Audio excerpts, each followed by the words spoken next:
नमस्कार जोहार। Tribes of Jharkhand के श्रृंखला में आइए सुनते हैं चेरो जनजाति के बारे। चेरो भारत के बिहार, झारखंड और उत्तर प्रदेश राज्यों में निवास करने वाली एक जनजाति है। प्रजातीय दृष्टिकोण से यह प्रोटो ऑस्ट्रेलाइड माने जाते हैं। चेरो को चेरवा या चेरू के नाम से भी जाना जाता है।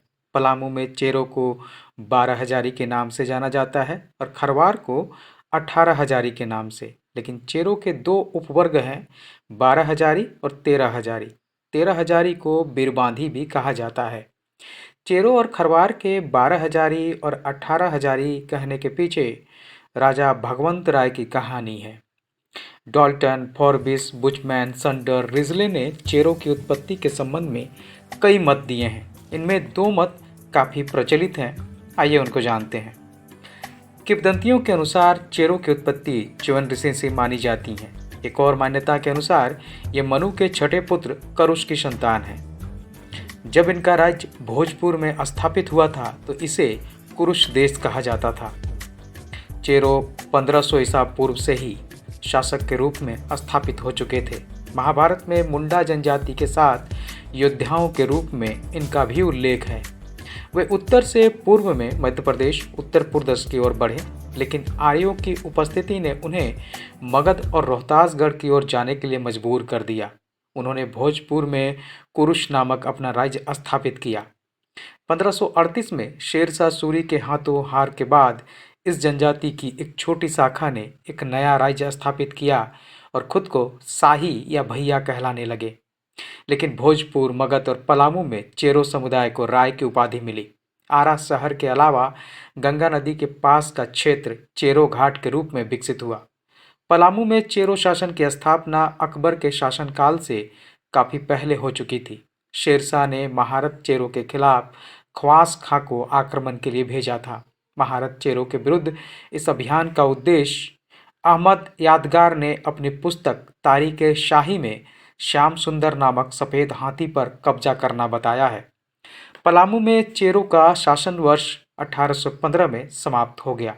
अंग्रेजों ने इस क्षेत्र में कब्जा कर लिया था। चेरो खरवार झारखंड में आने वाली जनजातियों में सबसे अंतिम है। शाहबाद राय के नेतृत्व में चेरो 17वीं शताब्दी में भोजपुर के स्वामी थे। उनके नेतृत्व में उन्होंने 1611 ईस्वी में चंपारण पर चढ़ाई की और उस पर कब्जा कर लिया था। 1812-13 में फ्रांसिस बुकानन जब दक्षिण बिहार आए तो यहाँ के स्मारकों को देखा, अभिलेखों को पढ़ा और दांतों तले उंगली दबाते हुए लिखा कि पूरे मगध तथा किकट में कभी चेरो खरवारों का विशाल आदिवासी साम्राज्य था। वे कभी रोहतासगढ़ किला के शासक थे। वही रोहतासगढ़ जिसका घेरा 28 मील तक फैला है, जिसमें कुल 83 दरवाजे हैं। फ्रांसिस बुकानन ने डिस्ट्रिक्ट ऑफ शाहबाद पुस्तक में बड़े गर्व के साथ आदिवासी राजाओं के शिलालेखों का जिक्र किया है। प्राचीन काल के राजा फुदीचंद्र, जो संभवतः चेरो वंशीय थे और 6ठी शताब्दी में मौजूद थे, फ्रांसिस बुकानन ने फुदीचंद्र के एक अभिलेख को पढ़ा था। चेरो राजाओं में सबसे प्रसिद्ध राजा मेदिनी राय थे। इनका काल चेरो का स्वर्ण काल माना जाता है। मेदिनी राय का साम्राज्य झारखंड के पलामू, लोहरदगा और हजारीबाग से लेकर छत्तीसगढ़ के सरगुजा तथा बिहार के शेरघाटी तक फैला हुआ था। पलामू की जनता अपने प्रिय राजा मेदिनी राय का इतिहास अपने जुबान पर रखती है। राजा मेदिनी राय धन्य हैं जिनके राज्यकाल में घर घर दही मथनी बचते रहती थी। अनाज खेत खलिहान से भरे थे। जनता का सपना साकार होता था। लोग खुशहाल थे। झारखंड में चेरो राजाओं में सबसे प्रसिद्ध थे मेदिनी राय। इनका शासनकाल 1658 से 1674 ईस्वी तक था, लगभग 16 वर्ष। पलामू के नए किले का निर्माण 1773 ईस्वी में राजा मेदिनी राय ने ही किया था। इसी किले में नागवंशी राजा रघुनाथ शाह को हराकर लाए गए दोयसागढ़ के दरवाजे नागपुरी दरवाजा को राजा मेदिनी राय ने लगाया था। अंग्रेजों के भारत आगमन के बाद 1771 ईस्वी में कैप्टन केमक ने चेरो राजा चित्रजीत राय को हराकर पलामू किले पर कब्जा कर लिया। 1800 ईस्वी में भूकन सिंह चेरो ने अंग्रेजों के खिलाफ विद्रोह कर दिया था। अंग्रेजों ने भूकन सिंह को फांसी दे दी और इस विद्रोह को दबा दिया। 1813 ईस्वी में अंग्रेजों ने पलामू राज्य को नीलामी करके खरीद लिया और अंतिम चेरो राजा चूड़ामन राय को 200 रुपये प्रतिमाह पेंशन नियत कर दिया गया। पलामू का मुख्यालय डाल्टनगंज का नाम 1861 में पदस्थापित छोटानागपुर के अंग्रेज कमिश्नर कर्नल डाल्टन के नाम पर पड़ा था। बाद में इसका नाम मेदिनी राय नगर कर दिया गया है। उत्तर प्रदेश में इसे अधिकांश जिलों में अनुसूचित जाति का दर्जा प्राप्त है, लेकिन सोनभद्र और वाराणसी में इसे अनुसूचित जनजाति के रूप में रखा गया है। इन्हें बिहार, झारखंड में अनुसूचित जनजाति के रूप में रखा गया है, लेकिन उड़ीसा में इसे ओबीसी का दर्जा प्राप्त है। झारखंड के चेरों के दो उपविभाग हैं, 12 हजारी और 13 हजारी। ये बहिर्विभाग का पालन करते हैं। उनके गोत्र मुख्यतः मावर, कुंवर, महतो, राजकुमार, मझिया, बामवत, हंतिया हैं। चेरो बहुविवाह करते हैं। झारखंड के चेरो मुख्य रूप से किसान हैं, जिनमें से कई बड़े जमींदार थे। झारखंड में इनकी कुल जनसंख्या 95,575 है, जो जनजातीय जनसंख्या का 1.11% है। 18वीं शताब्दी की समृद्ध जनजाति समकालीन समय में कृषि पर निर्भर है। प्रजातीय दृष्टिकोण से ये प्रोटोस्टलाइड माने जाते हैं। चेरो एकमात्र ऐसी जनजाति है जो जंगल और पहाड़ों में निवास नहीं करती है, इसलिए उनके गांव मैदानी इलाकों में स्थित है। घर मिट्टी और खप्परों से आयताकार आकार में बने होते हैं। उनके घरों के अंदर आंगन और दीवार के चारों ओर बरामदे होते हैं। उनके घर के अंदर जानवरों के लिए कोठरी बनी होती है। कुछ घर 2 मंजिला होते हैं और अटारी के नाम से जाने जाते हैं। चेरो के घर अन्य जनजातियों के घरों से मिलते जुलते नहीं हैं। अन्य आदिवासी गांवों की तरह चेरो गांवों में अखड़ा नहीं होता है।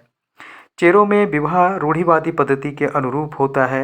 अन्य जनजातियों के विपरीत इनमें वर को तिलक मिलता है। वधू मूल्य की प्रथा भी इनमें है। इसे दस्तूरी कहा जाता है। महिलाओं को पिता की संपत्ति में अधिकार नहीं मिलता। इनमें शादी की उम्र 12 वर्ष माना जाता है। आजकल इसमें वृद्धि हुई है। शादी के 3 रूप पाए जाते हैं: डोला, घराऊ और चढ़ाऊ। लड़की के गरीब होने पर डोला और घराऊ विवाह होता है, जिसमें वधू पक्ष को वर पक्ष दस्तूरी या झांपी देता है, जबकि वधू पक्ष के अमीर होने पर वर पक्ष को तिलक दिया जाता है। इसे चढ़ाऊ विवाह कहते हैं। अन्य जनजातियों की तरह इनका समाज भी पितृसत्तात्मक है और पुरुषों को पैतृक संपत्ति विरासत में मिलती है। यदि कोई बेटा नहीं है तो बेटियां दान के रूप में संपत्ति प्राप्त कर सकती हैं। इनमें नृत्य का अधिक प्रचलन नहीं है, अलबत्ता ये संगीत प्रेमी जरूर होते हैं। जन्म प्रसव के समय एक महिला की देखभाल उसके साथ, यदि वो है, और साथ ही उसका पति भी करता है। वो 6ठे दिन स्नान करती है और 20वें दिन या यदि संभव हो तो उससे पहले फिर से स्नान करती है और साफ कपड़े पहनती है। चेरे महिलाओं में बांझपन आम नहीं होता है। जब कोई महिला बांझ होती है तो उसे हेय दृष्टि से देखा जाता है। जब कभी जुड़वा बच्चे होते हैं तो इसे अच्छे भाग्य का संकेत माना जाता है। अंत्येष्टि मृतकों को सामान्य रूप में जलाया जाता है। राख को आमतौर पर ढक दिया जाता और उसे पीपल के पेड़ के पास जमीन में गाड़ दिया जाता है। गोदना सभी चेरो महिलाओं द्वारा प्रिय है। गोदना केवल महिलाओं तक ही सीमित है और मलारिन द्वारा बनाया जाता है। गोदना साधारणतया 10 वर्ष से कम उम्र में बना लिया जाता है। चेरो में युवागिरी और अखड़ा नहीं होता। इनका खान पान और पहनावा साधारण है। बच्चे भगई पहनते हैं। प्रत्येक गांव में एक बैगा होता था जो देवी देवताओं की पूजा करता है, तथा एक डिव्हार होता है जो कुपित हुए आत्माओं की पूजा करता है। ये कई आदिवासी देवी देवताओं की पूजा करते हैं, जैसे सैरी माँ, गवर भवानी, दूल्हा देव आदि। इनमें भैयारी पंचायत की परंपरा है, जिसमें महतो, छड़ीदार और पंच होते थे। आज ये प्रथा लगभग लुप्त हो चुकी है। चेरो रामनवमी, सरहुल, हरियारी, कर्मा, कृष्ण जन्माष्टमी, अगहनी पूजा, छठ और फगुआ आदि पर्व मनाते हैं। वर्तमान में चेरो जनजाति उन्हीं समस्याओं से जूझ रही है जो अन्य आदिवासी समुदाय झेल रहे हैं। शिक्षा, गरीबी, बेरोजगारी इनकी प्रमुख समस्याएं हैं। इन्हें दूर करने की आवश्यकता है। धन्यवाद।